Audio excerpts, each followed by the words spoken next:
I'm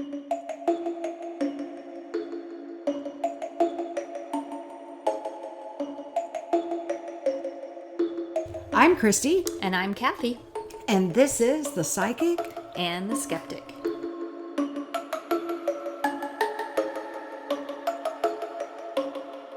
Welcome back to The Psychic and the Skeptic. And on this episode, we are going to talk about time slips.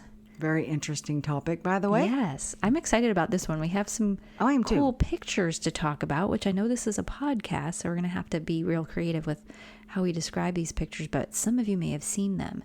So they're not our photos, which means Kathy is going to debunk any crap and debunk them. Exactly. No, she might debunk them. This also overlaps with another concept of time travel. So I know what you skeptics are thinking. Your eyes are all way in the back of your head, so put them forward again. Hey, they might be sci-fi nerds, and then they're not rolling their eyes. Watch where you're going if you're driving, so don't roll them too hard.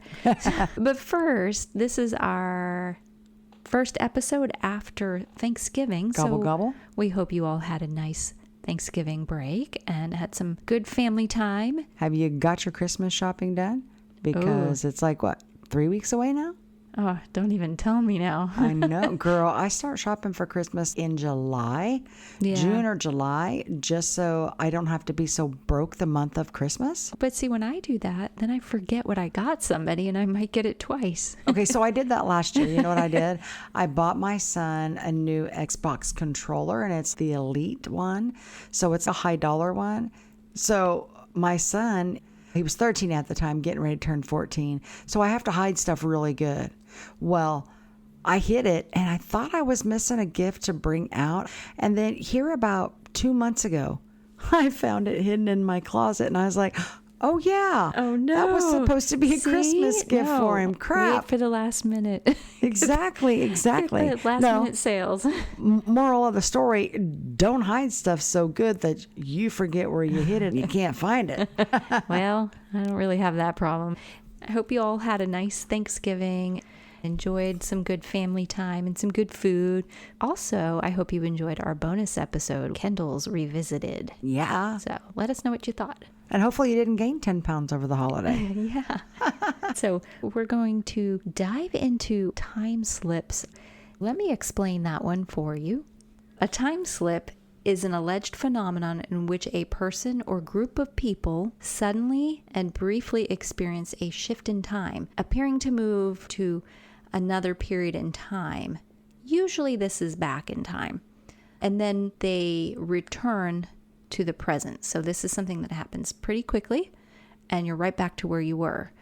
These events are reported to be spontaneous, out of nowhere, often without any kind of machinery or invention of some sort like time travel, because that would differentiate the two. So this is without purpose, just out of nowhere, just suddenly happens. And they're typically described as very vivid and a sensory experience. So all of your senses are involved. Mine was very vivid, for sure. And some also note missing time, or there's discrepancies in the physical surroundings. So either time continued in your present day, or there is a discrepancy in how long you were in this other time period and whether you came right back where you left off. And there's an interesting thing, time. It talks about time. And we have previously discussed how that time is man-made, and time on our side is not the same as time on the other side. So that's interesting. Right. And that you mean the other side, like when we talked about not astral projection, and we're talking about different realms or different levels of heaven, so to speak. Yes, correct. There are some paranormal theories associated with time slips. So according to the paranormal theory, time slips are viewed as spontaneous, natural occurrences of time displacement, where time boundaries can briefly overlap. So that's what's happening when someone's experiencing this. They're seeing that overlap.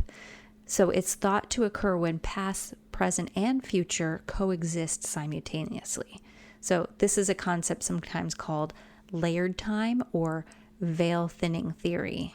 I was just fixing to ask, I wonder if that has something to do with the veil They say every Halloween, the veil thins. Right. And we talked about that with astral projection. So very similar concept. So some suggest that in rare conditions, such as high electromagnetic activity or high emotional intensity or geomagnetic fluctuation, a person's consciousness or physical self can momentarily tune into another time layer and therefore witness scenes imprinted in that environment.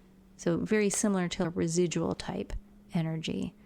There are some explanations, according to paranormal theory, that draw from this multiverse theory, which suggests that our universe is one of an infinite parallel reality. So there's many of them, so much like the different planes we've talked about. So a time slip then results from a temporary cross-section between these universes or these realms, or a bleed-through event occurs, allowing observation and sometimes interaction between these parallel timelines. They also say that on these different realms, that everyone has their own doppelganger, like their twin, right? And if you go to that realm, it's like a time travel in a sense, because you're not supposed to run into your twin in that, like, you can't exist in the same time and space on the same realm. Similar to the parallel universe thought. Yeah. Yeah. And that you exist in more than one existence, I guess, or realm. And if you enter a realm where you already are, then that can cause your physical death. I just thought it was interesting. So more on the imprinted environment, there's a connection or a thought that there's a connection of time slips with hauntings, claiming that it's not ghosts, but residual energy imprinted on the environment, showing a past reality replaying within that same physical space. I could see that. So I know we've experienced paranormal activity like that on location, but one of the senses, not all of them. So we might hear residual sounds like footsteps in a hallway.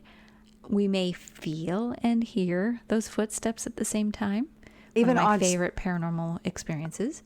Like odd sounds. Yes. So maybe auditory. Yeah. Like tactile. A ship's horn off in the distance every so often. That's supposed to occur. But this time slip from this connection to a haunting, which really residual isn't an actual haunting, it's imprinted energy in the environment. But when you put it together with this time slip theory, this is where all of your senses are present. So to me, it almost overlaps with a psychic experience, because if you're visualizing and seeing and hearing and feeling, that's very similar to what you might experience with your gifts. Right. No, exactly. And from the spiritual end or the metaphysical, definitely this side agrees with that paranormal theory that there is some sort of vibrational overlap between that. So we do believe, and it's again with frequency levels, right?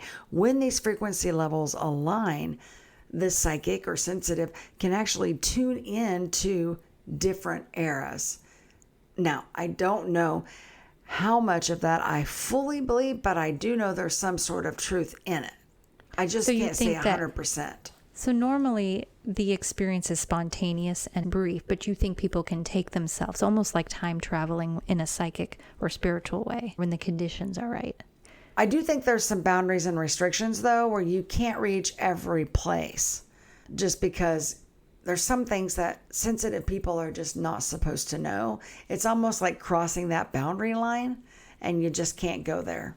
Okay, so what someone is experiencing during a time slip, just to summarize everything, the person's physical environment appears to shift into another time, like time travel. But this is very immersive and involves intense sensory details, sights, sounds, smells.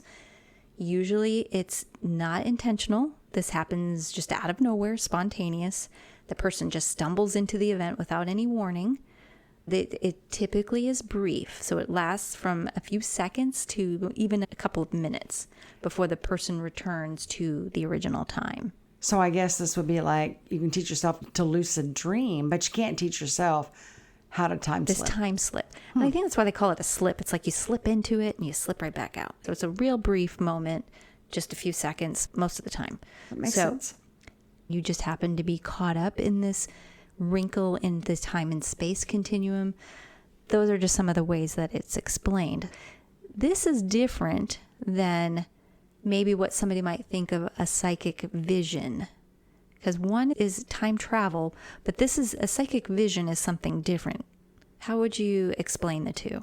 A psychic vision is something that you see, and a lot of times, just like a time slip, maybe in some ways, it can happen very quickly, but you see things like a movie coming together, like clips of a movie, or you might see one single thing, but yet your environment doesn't change. So it's more visual or sensory versus tactile, auditory, and spatial.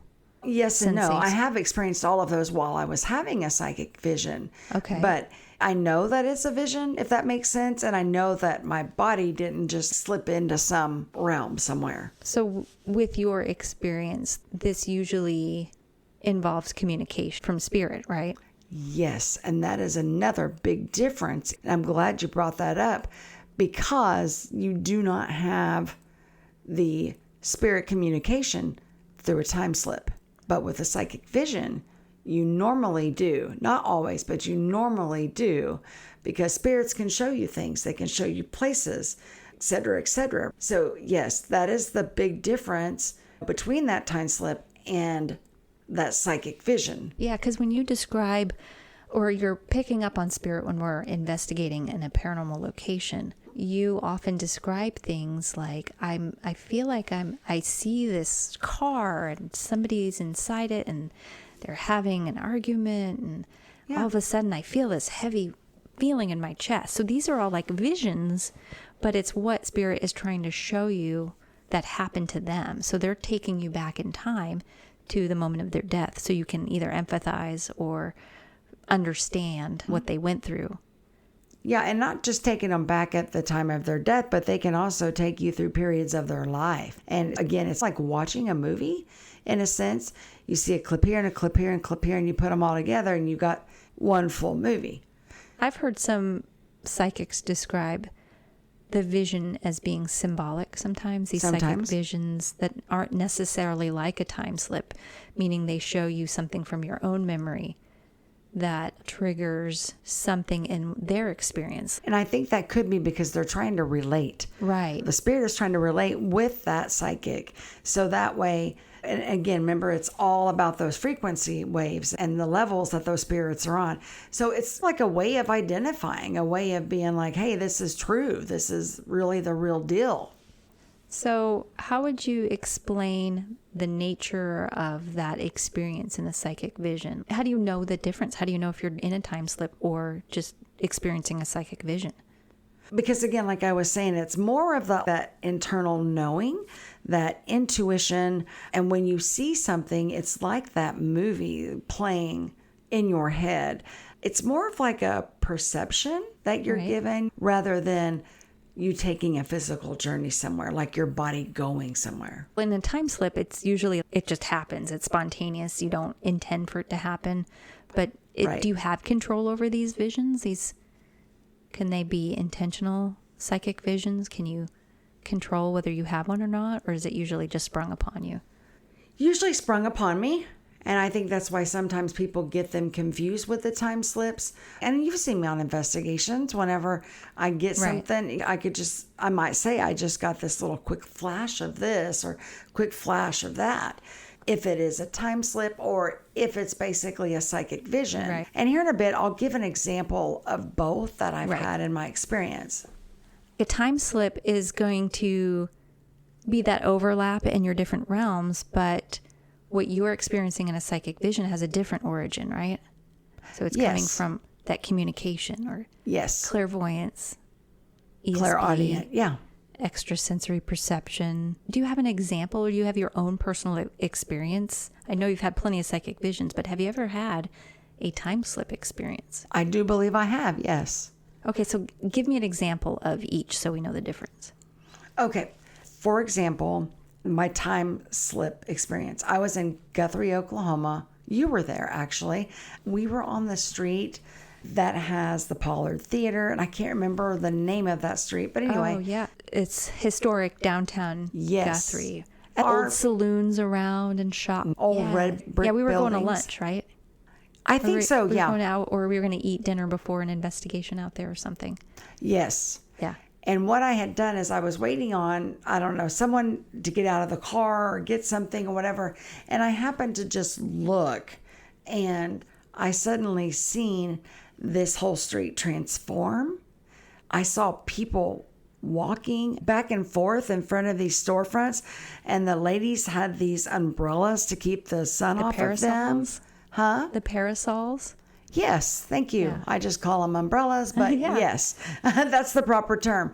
But it was just like I had switched and I was in this different place in this different time. Like the clothing was different. The women had those long dresses that went all the way down to the ground, So and like the long period sleeves. clothing. And What do you think, late 1800s? I would say late 1800s, early 1900s, probably, yeah. Yeah, so maybe the early years of Guthrie, before statehood, maybe? Yeah. So this was after you'd already gone into the restaurant. Oh, yeah, because you came in a little later that evening. Right. So it's just like slipping into a different time period for a short period And of had time. you ever experienced anything like that before?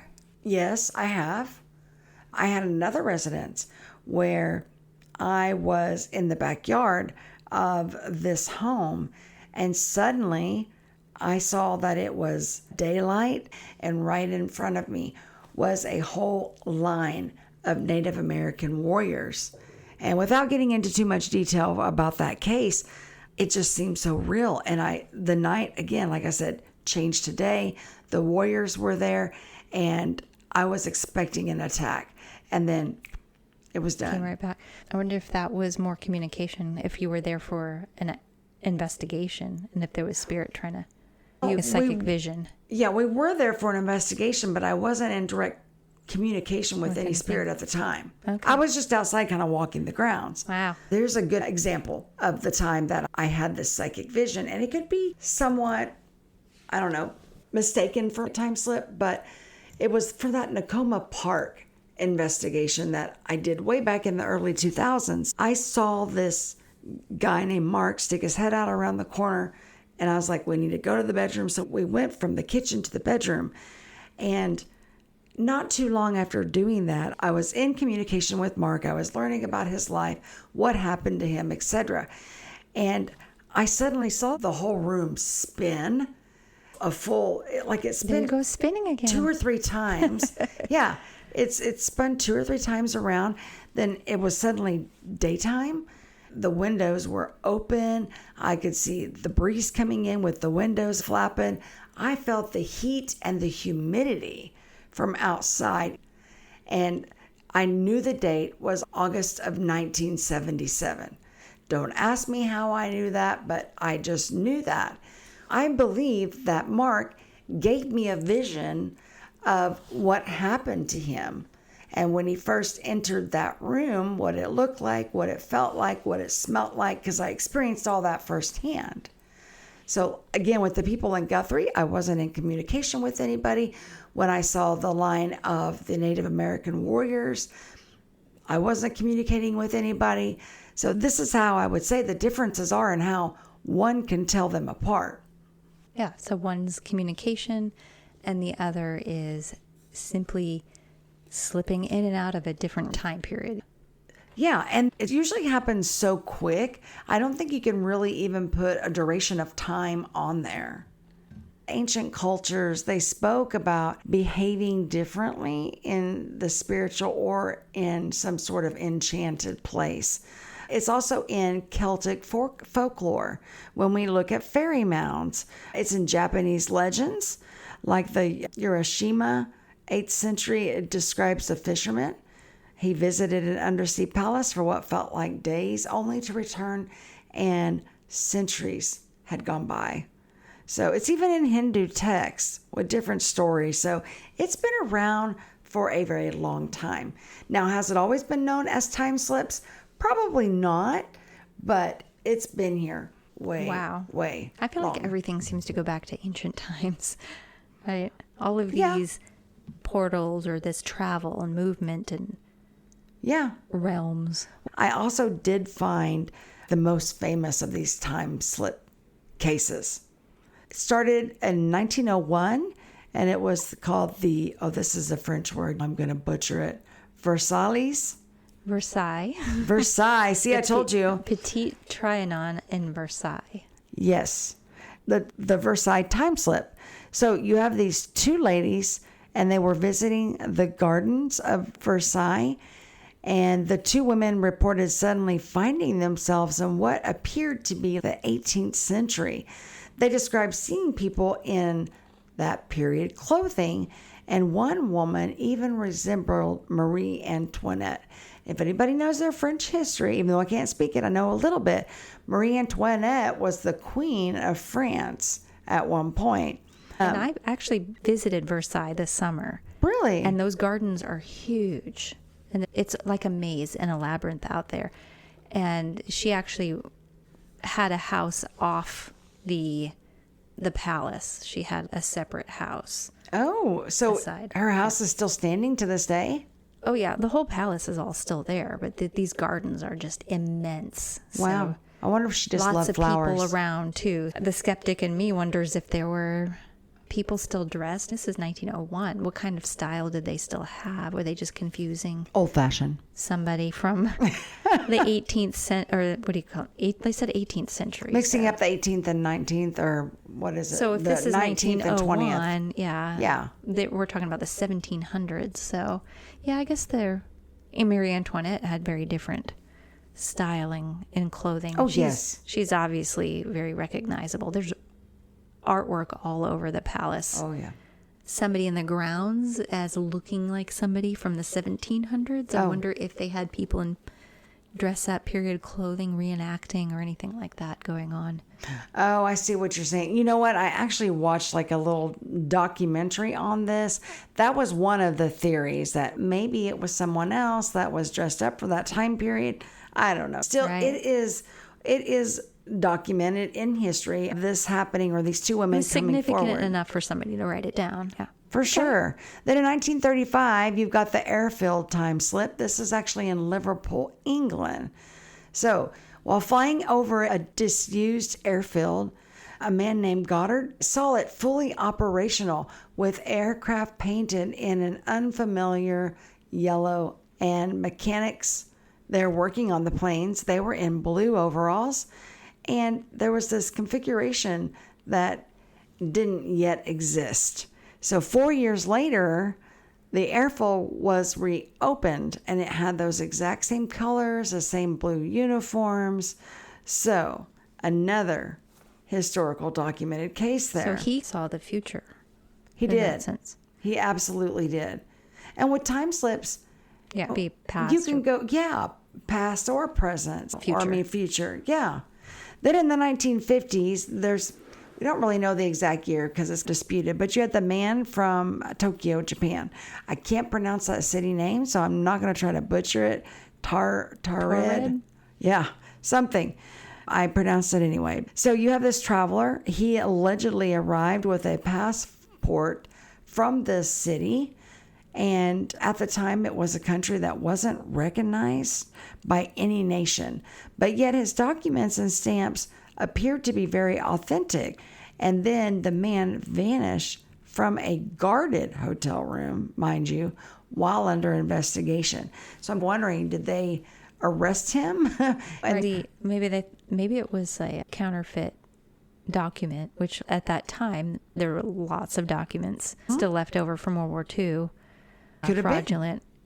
And maybe he just is a good escape artist and climbed out the window. I don't know. Here's the skeptic. No, but it makes sense. Moving right along, 1957, you had what's known as the Suffolk. Suffolk, see? The Suffolk time slip. I don't know a lot of these cities. I butcher them. This is Suffolk County in Boston. So that's you know how I yeah. New England Your Yank history helping has you names from the UK. Yeah. So this was, again, UK. There's these three friends. They decided to go for a walk, and they described walking through a village that suddenly appeared. It was very silent, old-fashioned, and devoid of any sort of modern signs. Moments later, they suddenly returned to the modern day streetcars with people. So very odd there, too. That's interesting because that's 3 people rather than one person having this hallucination, as you might explain it a way to be. But to have 3 people, that's folie à trois. Which means? Folie à deux is like a mental experience of 2 people. Okay. Experiencing the same thing. But this is 3 people. So are you calling all of these people mental? Is that what you're saying? No, I'm just saying, like, I'm kidding. to try to explain it as some kind of psychological experience, I would think it would be rare. Isolated, yeah. Completely, unless the 3 of them are in cahoots together, and that's a fraud. And teaming up on the story. Sure, just to get published somewhere. So that was in the late 1950s? Is that what you're saying? Yeah, actually, it was in 1957, to be exact.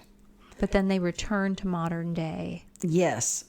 And there were no signs, street signs and stuff, and now they're modern day where they have street signs, stop signs. And, there was none of that. So it was like going back in time. And then in 1968, you had the Gettysburg Canyon incident. This is in Utah. But there were 4 young women this time. I know, I saw your eyebrow go up. Okay, wait a second. There's more than one witness. So anyway, they were out driving at night and they reported seeing a strange desert structure and then old-fashioned vehicles. And they suddenly appeared on the highway miles away. Then there was some sort of missing time and distortion. And all 4 of these women noticed that. That kind of reminds me of if you have aliens and the aliens abduct you. And you miss. I can see that as being one of the theories just based on the area. There's lots of thought that some of these time slips could be alien abduction. But, sure. Yeah. There's a lot of stuff that's blamed on the aliens. But I don't know. I personally believe that we're not the only one in this galaxy. It's just too big. Which one is more believable? Which one takes a lot of stretch to go and believe, and which one carries more weight and believability? They're both very difficult. But, okay, what's your next one? 1979. There's the Hotel of 1905 incident. This is in France, right? Anyway, there's travelers that were staying overnight at a hotel, and there was no electricity, but they did have oil lamps, and there was vintage decor. So they left, and when they later returned, the hotel no longer existed. It was gone. And even nearby locals, when they were asking around, said, hey, we have no record of it even being here. So that makes me wonder if they unloaded their suitcases. That's what I was just thinking. I guess that all disappeared at once. And that was in France? Yes, that was actually in France, 1979. I've heard a couple stories like that. I feel like there's a lot of repeats in some legend, very similar stories, just in different locations. Like I've heard about that in the United States where somebody checked into a hotel and it was like all these really nice people and old. They seemed like they were all into the past and the workers all dressed like people from the past. And then they wanted to go back and stay again, and it was gone. Right. So I hear this story, this very similar story again and again. So I wonder if this is some story that keeps getting told and retold. Do you mean like telephone game? No, but not an actual true story, but just legend that just changes location. Oh, sure, it could, yeah. It's like Hotel California. You can check out anytime you like, but you can never leave. Okay. You can't check back in. Right? That was their case. Yeah, they couldn't definitely check back in. Then you got to 2006. You had what's known as the Spanish couple on the highway. They were married, driving late at night. They reported entering onto a different roadway with strange signs and warnings and different vehicles as well. And all this signage and so forth was in a different and unfamiliar language. Well, after a few minutes, several minutes actually, they suddenly found themselves back on their original route, but they had several hours of missing time. So again, keyword, time, right? Missing time again, yeah. Yes, missing time again. So our last one on this was back from 2011. It's called the Toronto Department Store Slip. And this is actually Canada. So you have a woman, we don't have her name, but when she was entering a modern day shopping mall, she described suddenly seeing an old-fashioned department store interior with attendants in 1940s clothing. When she blinked, however, the scene reverted back to modern day. Wow. So this was a micro time slip, super quick. Yeah. Blink of an eye. Yeah. And that's sometimes how, honestly, I get visions, right? They're just very quick. Flash. Boom, and they're gone. Or I may see a spirit that way. Quick little flash of them, but so quick you can't make out like a lot of details, if that makes sense. Yeah, and this makes more sense from the psychological or medical viewpoint in these type of experiences. Okay. And we've been here before when we're talking about temporal lobe activity and spatial awareness and proprioception. Minor little seizure-like activity. So I might have explained this in a different episode before, but not all seizures are the kind where you go unconscious and you convulse. There's many different types of seizures. Yeah, I remember you talking about that. Focal seizures that occur in one side of your brain. And so this temporal lobe activity or seizure-like activity, that what's happening is there's an abnormal electrical activity in that lobe, and that can create these sensations and visions. And they can be really vivid, realistic, can give like a sensation of deja vu, and can give a sense of this time shift. So they've seen this repeated in these type of seizures, or when they've triggered these kind of seizures, the patients have expressed these type of visual hallucinations. So that is something that we can see repeated in a controlled environment. I wonder if that can happen in your dreams. Time slip. Maybe that's what's happening with some of this astral projection, but time is not easily conceptualized when we're dreaming. Like, we can have this really long dream and we wake up and that was only a 20-minute nap. So that goes back to the other episode where we're talking about astral projection in dreams, but we're talking about while we're conscious now. So a lot of seizure activity can occur while you are conscious. So this kind of activity where it's on one side of your brain, you can remain conscious during it, rather than activity that happens all across your brain. Gotcha. So, those stories that I've heard of those people that I mentioned a second ago, it's like their watch, maybe a minute behind or 2 minutes ahead or whatever. So like they just suddenly... Yeah, and that could be just the emotions of the whole event too, that their memory can be, their recall of the events can be a little bit different when they go back and tell their story. I can look at my watch and swore it said 10:35 2 minutes ago, and now it's already 5 minutes later. So Right. we all experience that from time to time when we look at our watch.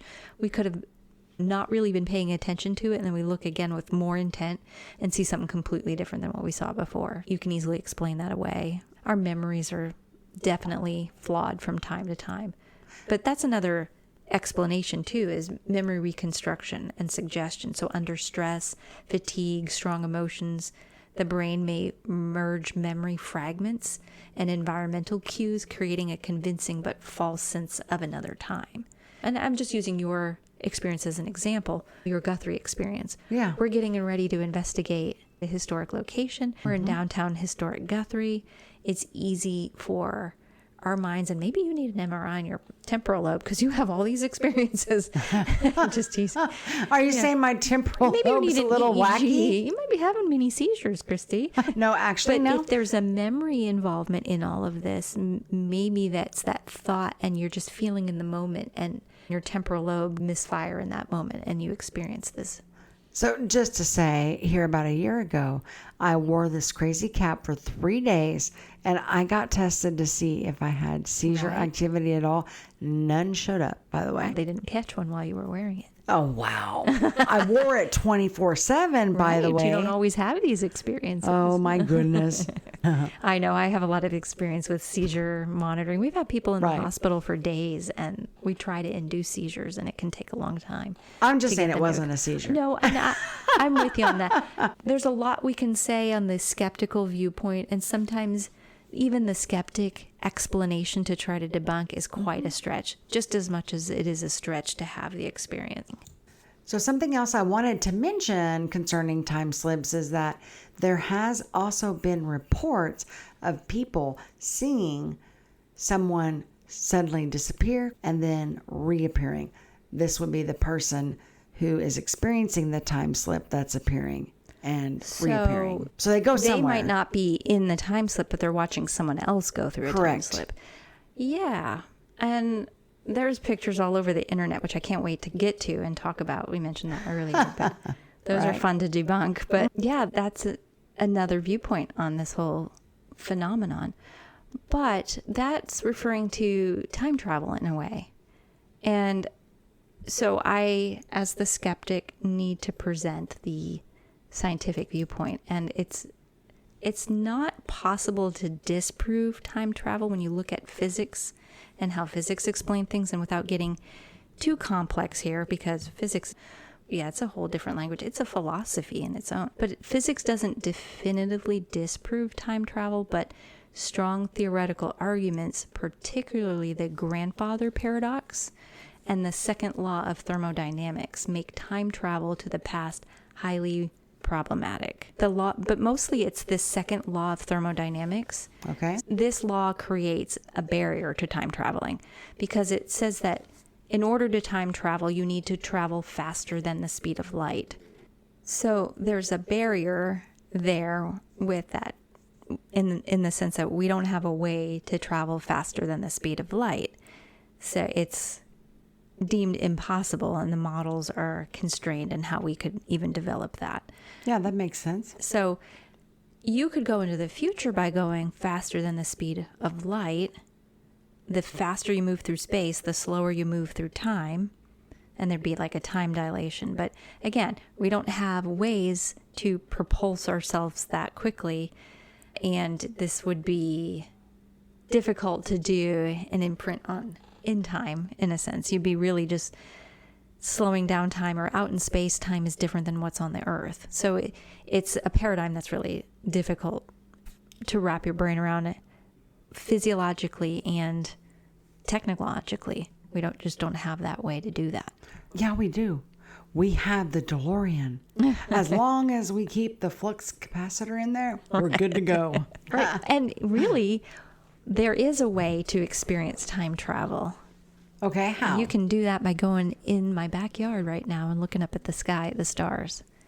And if you know about how far away those stars are and how long it takes light to travel, we're seeing a star that probably no longer exists anymore. So we're looking into the past when we look up at the sky at night. You ever thought about that? Huh, I didn't know that. That's very interesting. So yeah, you could be looking into the past when you look up.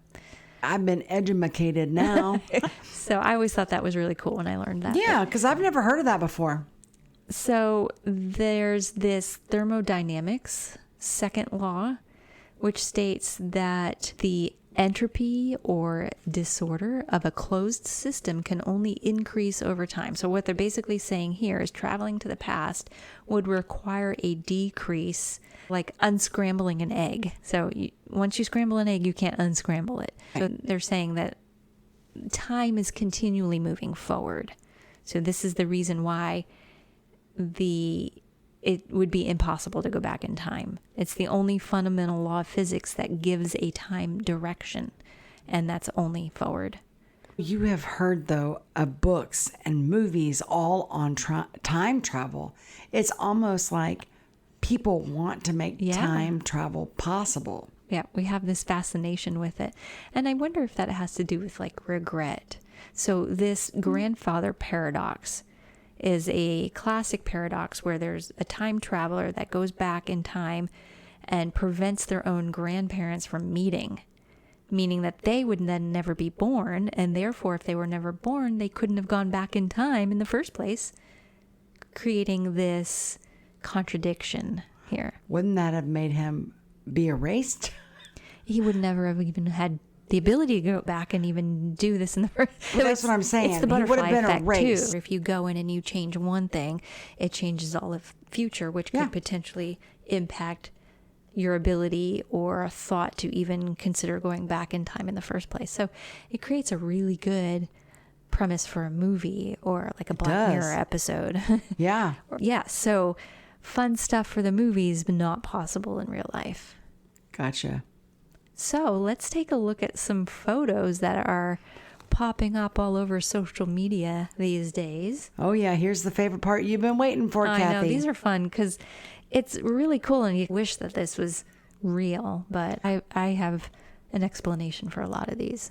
First off, before we get started, I would like to tell a claim.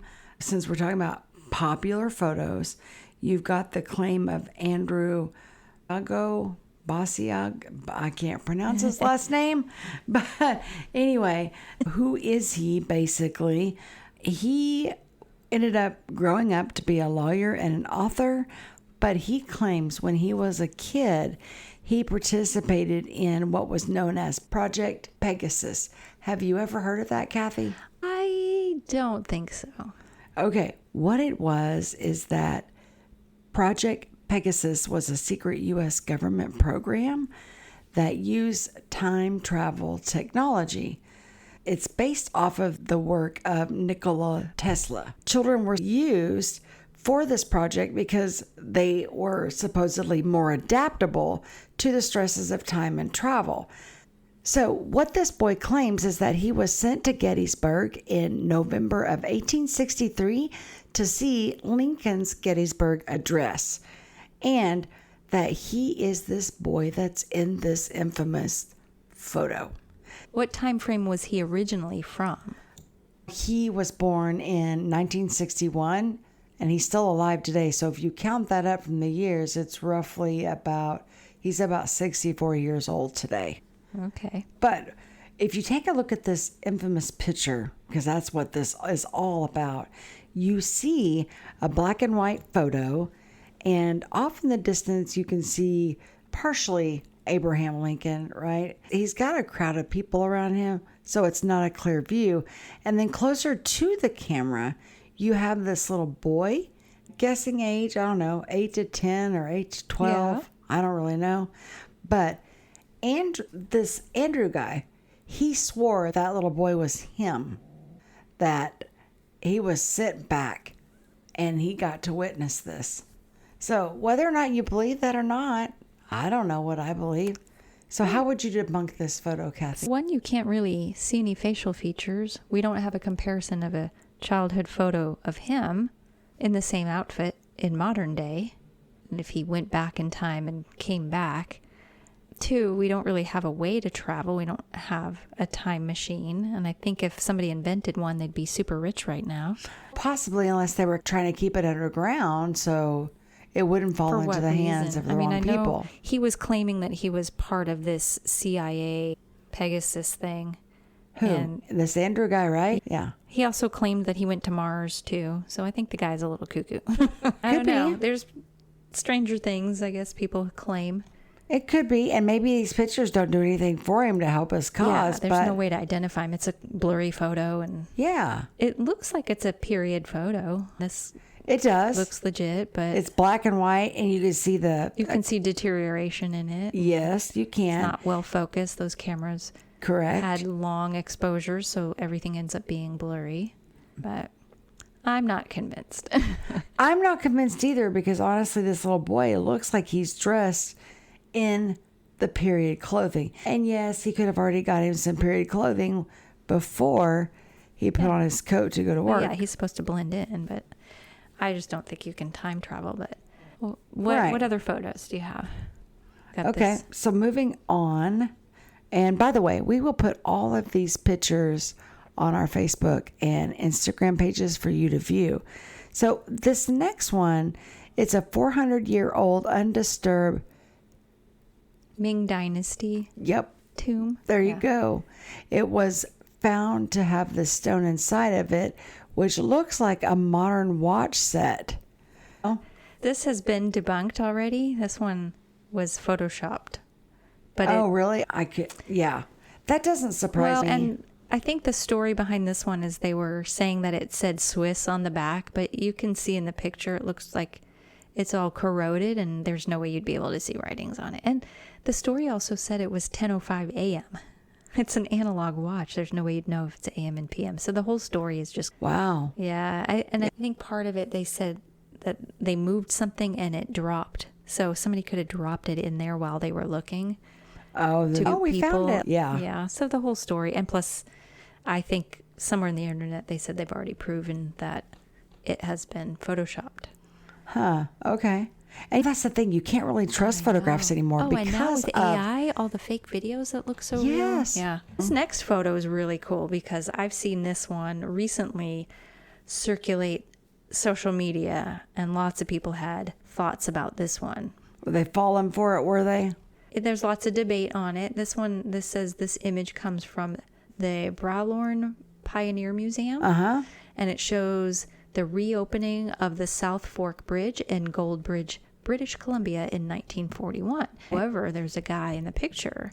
He's in the foreground, but he's in the back of a crowd of people. And he appears to be wearing modern clothing and interesting goggles or eyewear.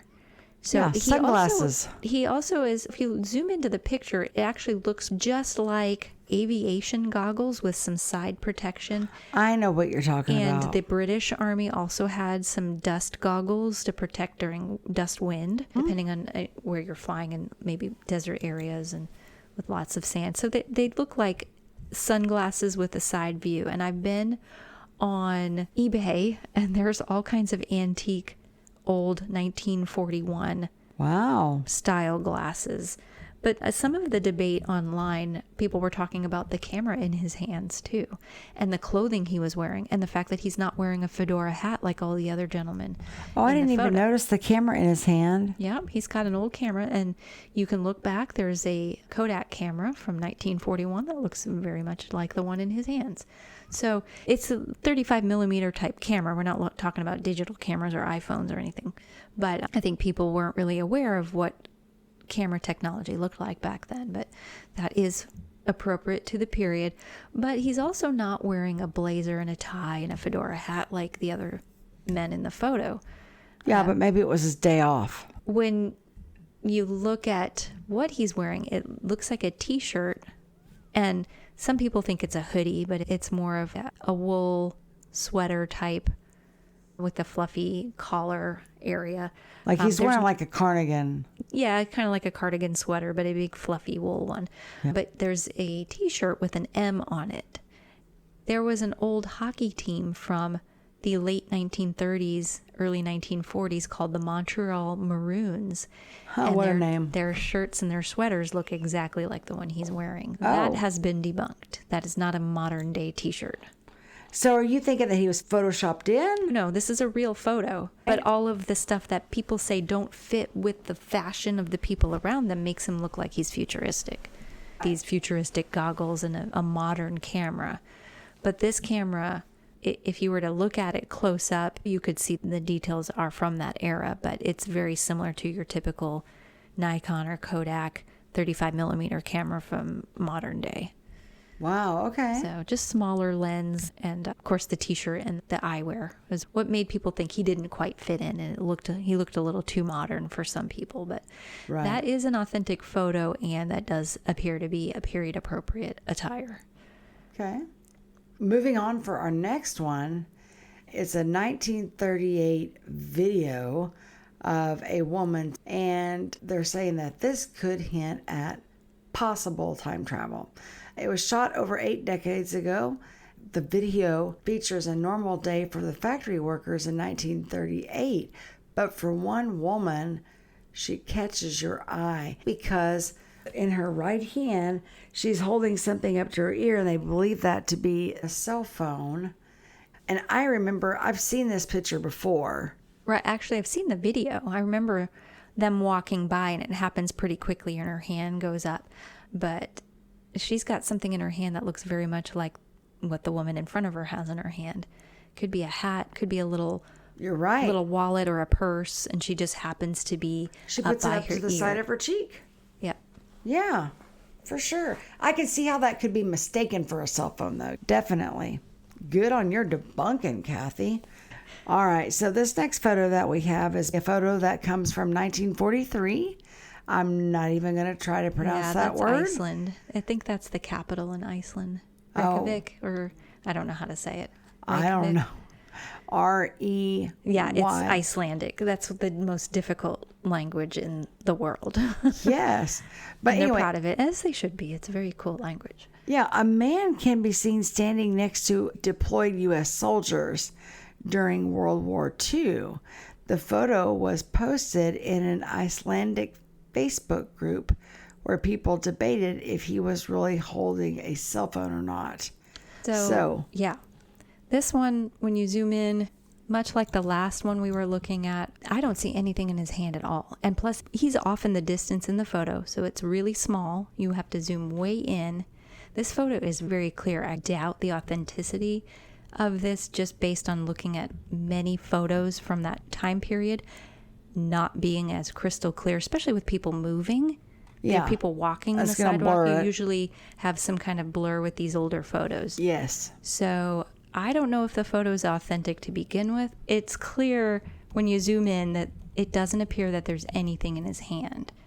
Well, Now, I've zoomed in as far as I can go, and it has enhanced the picture, but I wanted to go enhance a little bit more, but I can't. yeah, the more you enhance a photo or zoom in, the less quality you get, because Right. now you're dealing with pixels and a digital image of film. So the quality is not going to be that great. But he does have his hand. He's leaning up against a window, and he's got a fedora hat and a trench coat on, which many of the men have military-style trench coats. Right? His is a lighter one. He looks like a private investigator. And so his hand's up by his ear and his head's turned like he's watching the crowd. So he Right. looks suspicious, but he easily could have been scratching his ear. I don't see anything in his hand. But I did look up what kind of radios they had. Were there any kind of portable radios? And in the military, they did have field radios. There are some that look like a really old satellite phone from the 80s, the big Oh, honking yeah, like ones. the big gray ones. They had some like that in World War II that were even bigger, than if you can imagine. But there were some handheld speakers, so he could have been listening in on some radio broadcast. Yeah. If there is anything, but really, you can't see anything in his hand. It's the Right. same color, and you can see the palm next to his fingers. So I don't think that one's anything either. The next one is the Charlie Chaplin one. I don't know if any of our listeners are aware of this one. We're getting to some that I don't think are circulating the internet as much as the Right. ones we just talked about.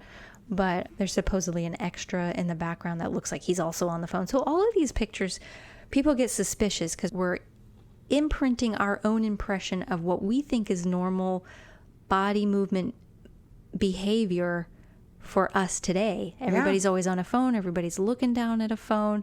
For sure. So you got all these pictures of people with their hand by their face. And we learned during COVID that apparently we touch our face 7 times an hour. So this could be one of the 7 times in an hour that somebody actually touches their face. And this So one it is- doesn't. Yeah. It's been cropped from the original picture. And it's zoomed in, so it's not Yes. high quality. The original one, you can see the lady full length. So this one has definitely been cropped. When we look at the next one, this is a photo from 1905. It shows a man with a mohawk.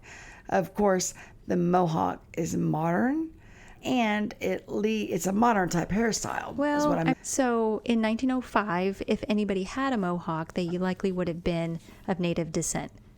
Okay, so in 1905, if anybody, so mohawks existed, they weren't part of the style, but mohawk was thought to be something of native culture. Yeah.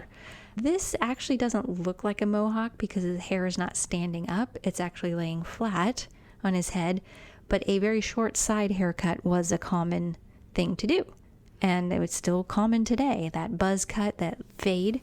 So this just looks like a really bad haircut to me, but what's even more suspicious, and he's a worker too. He looks like he's got the suspenders, and so he's more blue collar, whereas there's other men in the photo that are dressed with a jacket and a hat and a bow tie. And there's movement in some parts of the photo, so there's some blur to it, but the rest of it is crisp. This guy's in the background and he's in perfect focus. So I'm suspicious of this photo for that reason. But what he's wearing is very period clothing. It is, I don't I think agree. this is a time traveler. If this is an authentic photograph, it's a very clear one for 1905. This Right. is around some of the time where the very first photographs were ever taken. So I highly doubt that this time period is correct if this is a real photo. But if this time period is supposedly correct, then I think this is not a real photo. Because May not most of be. our 1905 photos are not this clear. So it's a cool photo, but there's Chances lots are of things that it's make me scratch bogus. my head on it. If you scroll to the next one, it shows a photo of British factory workers on the beach. This is in 1943. And there's this man that you can see, he's in this brown suit. And he appears to be, again, here's the cell phone thing. That same body position. Yeah. He begins checking his cell phone, and either way, he was not dressed for the beach. So how do Well, we know he wasn't like photoshopped There's in? other people who have a jacket and a fedora on that are sitting in the beach. People were covered up. Women were in full outfits on the beach as well. But this picture, now it's not like he has the cell phone up to his ear like in other photos that people claim. This one, he's looking down like he's in the position like he's texting on a cell phone. But people in this time period also had pocket watches, and they usually kept them in their breast pocket so it would be held close up to his chest area. So it looks like he's checking the timepiece in his pocket. It does. When I blow up on that picture, Yeah. that's exactly what it looks like. So I have So to if say, you were time traveling and you're in a busy, crowded beach and you're trying to hide the fact that you're time traveling and you're checking your text messages, one, you wouldn't get any messages because there's no cell towers. right? And two, you wouldn't be out there in front of all these people trying to be hiding the fact that you come from the future, doing your communications in private. So, Well, unless you were on again, some sort of secret mission by the government where you couldn't say anything. well, see, but that's the thing. Why do you have all these witnesses? You'd be hiding this, right? Right. You wouldn't be out on a beach checking your messages where you've got people all around you. That is true. This next video, Debunked. moving right along. It's a picture of this boy, and you can see the woods and stuff to his right, but he's running, and this again comes from a video, which I think distorts the photos anyway. But some people believe Yeah, that, it's very pixelated, very grainy. yes, some people believe that it shows him entering some sort of traveling portal. I know we've already talked about portals and vortex, but if that's true, I'm like, give the kid some candy and send him back. This is a classic pareidolia right here, because Yeah. you can look at the bent leg, the right leg that's bent in this still image, and it lines up perfectly with a down tree in the background. So I think that's part of the tree, and your eyes are playing tricks on you with the pixelation, and it's a black and white photo as well. So the colors, you can't differentiate between the person and the tree behind them. And it's all one image, and there's branches on the ground, and all of it lines up. So this is classic pareidolia. Your brain is trying to make sense image Yeah. that is not a very clear image. Wow. No, it's not, but it's interesting, none to say the least. And you know me, I love to debunk photos, so I bring them in. I think it was you that I heard say, no matter what photograph there is, you think maybe paranormal. I have a pretty good explanation as to why it's not, or I can find that explanation anyway. Well, and this time I'm not looking at ghosts, I'm looking at time travelers, so it's even more fun to debunk these. It's like solving a mystery. It's always fun and interesting. Yeah, but if time travel was truly possible, I think that it would be it's like a cool thing, right? Man, think about how many people would actually go back and fix their mistakes to prevent the future from going wrong. But then they Yeah. always say that never works anyway, like you'd mess something up. Yeah. The whole theory overall is very interesting. Yeah, and fun topic. Oh, yeah, for sure. That was a very fun topic. So if you think you have experienced your own time slip, write it in and tell us your story, and we'll feature it on a future episode. And you can share your own parastories, topic suggestions, and comments to psychicandskeptic, all spelled out, @gmail.com. So you can find us wherever you enjoy your podcasts, and thank you for listening. Because the paranormal is the normal. Not yet understood.